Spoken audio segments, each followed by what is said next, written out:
Hi, I'm Kevin Eikenberry, and I'm here to help you reach your potential as a leader and a human being. Welcome to Remarkable TV. Today we're talking about a case for gratitude. Today, right here. Are you ready? Let's go.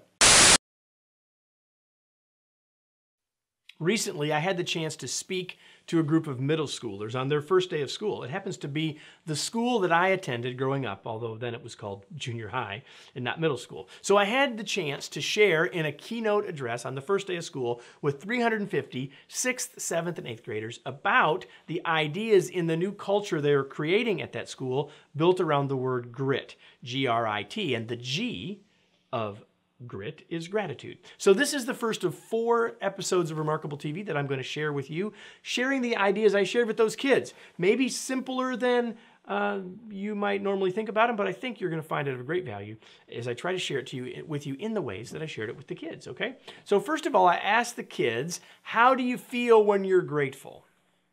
And I gave them a chance to chat for a second, and let me tell you, it's easier to get those kids to talk than it is to get them to stop talking. But I want you to think about that for yourself just for a second. How does it feel when you are grateful? Well, here's what it comes across for me and the kind of things I heard from the kids. So I'm betting it's true for you too. Number one, it makes you smile, right? When we're grateful, we tend to be smiling. We tend to have a countenance on our face because, why? Because we have this warm feeling in our body about we just feel differently when we are grateful. And we're probably more optimistic. I know I am. When I'm feeling grateful for the things around me, the things that I have, and I'm feeling blessed, I feel more optimistic for how things are and how things will be in the future. I have a more positive outlook on what's to come. I am more optimistic. The kids said that as well. And the last one is it just feels good, doesn't it? When we're grateful, it just feels good, which is great. Okay. Now, there's some good news here beyond just sort of how we all experience this thought of gratitude and the thinking around gratitude. There's some science here. And the first thing is that when we are more grateful, we are happier.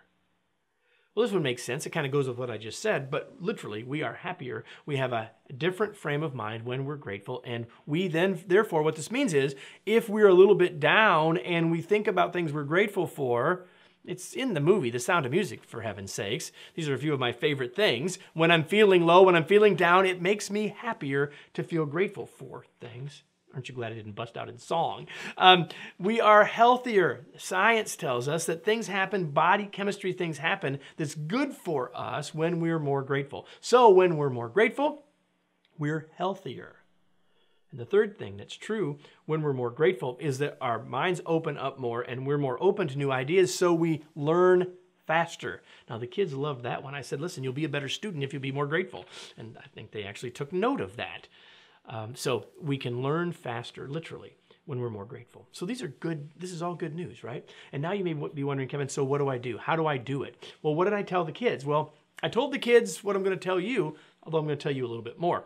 First, I said to the kids, write down one every day. Every day, think of one thing you're grateful for or that you're thankful for. One thing, and write it down. Now, a lot of adults have a journal. They have some place to keep all that stuff, and you may be saying, that's too much information. I'm not going to do all that. I'm just saying write down one thing a day. Think of one thing every day and write it down. In a recent episode of Remarkable TV, we talked about thinking on paper, so there's good reasons to do that. So yeah, you could just say, hey, I'm going to be grateful for one thing a day. I'm suggesting to write it down. Secondly, say thanks to someone. Think of times when you can say thank you to people and then do that. I told the kids, just say thanks to someone one time a day. And it can be for a little thing or for a big thing. I can give you an example for me that every time I get off of an airplane, which is a lot, I always, and I say always carefully because it's a long time, I always say thank you to the pilot.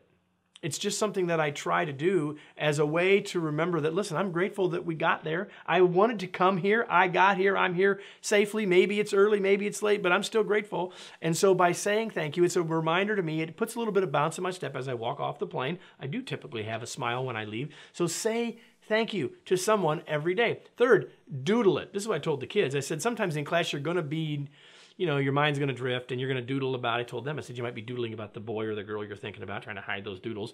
Why not doodle about the thing you're grateful for? Write the thing down that you're thankful for and then doodle around that. There's nothing wrong with doodling. In fact, it can actually help clear our minds in other ways. So if you want to have a little fun with this, doodle your gratitude. And the one I didn't share with the kids, but I will share with you is this, and that is social media it. There's a lot of stuff on social media that's not so positive. What if every day you just wrote that one thing you were grateful for and you put it on social media? Now, there's probably lots of things that you're grateful for that you wouldn't want to share there or don't need to share there. I'm not suggesting you have to sort of bear all that out, but I am saying that you might sort of change the dynamic of the folks that follow you. It might change your relationships with some folks simply by sharing a little more often what you're grateful for, what you have gratitude for on your Facebook or Twitter or whatever. Just a thought. Maybe you might social media it. So there's my case for gratitude, and there's 4 things you can do to be more grateful. Let me close with today's tweet. Say thank you today. You will be happier, healthier, and make your mom proud. Every week right here, we do another episode of Remarkable TV. I mentioned a previous one about thinking on paper, and I also mentioned that this is the first of 4 in a series, so you better come back so you can get the rest. Now, you might forget, because a lot of stuff's going on in your life, right? So if you subscribe with the link that's right here, every week we'll remind you. And every week we'll be right back here with another episode of Remarkable TV.